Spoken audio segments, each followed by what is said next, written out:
एक बार की बात है, हिमालय के घने जंगलों में रोहन एक and his एडवेंचर रोहन अपने दोस्तों के साथ एक प्राचीन गुफा की तलाश में गया। कहते हैं वो गुफा एक पुराने शापित खजाने को छुपा कर रखती थी और जो भी उस गुफा में गया कभी वापस नहीं आया। लेकिन रोहन और उसके दोस्तों को यह सब महज एक कहानी लगती थी। जंगल के रास्ते से गुजरते हुए उन्होंने अजीब अजीब आवाजें सुनी और गहरा अंधेरा देखा। धीरे धीरे उनके रास्ते और भी खतरनाक होते गए। एक वक्त ऐसा आया जब उनका जीपीएस और कंपास दोनों काम करना बंद कर गए। वो एक अजीब सी जगह पर पहुंच गए जहां सब कुछ बिल्कुल शांत था। यहां तक कि हवा भी ठहरी हुई महसूस हो रही थी। गुफा के दरवाजे पर एक प्राचीन शिला थी जिसमें खतरनाक चेतावनियां लिखी हुई थी। जो भी इस गुफा में प्रवेश करेगा उसका जीवन अंधकार में समा जाएगा।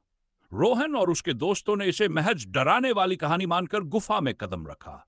अंदर का नजारा अद्भुत था। दीवारों पर चमकते हुए अजीब अक्षर और झरने की तरह बहती हुई चट्टानें थीं।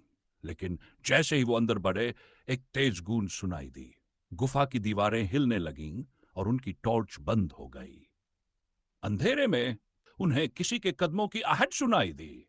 ऐसा लगा जैसे कोई उन पर नजर रख रहा हो। अचानक एक छाया उनकी तरफ बढ़ी। डर के मारे उनके दिल जोर जोर से धड़कने लगे। रोहन ने हिम्मत जुटाई और जोर से चिल्लाया, कौन है वहां?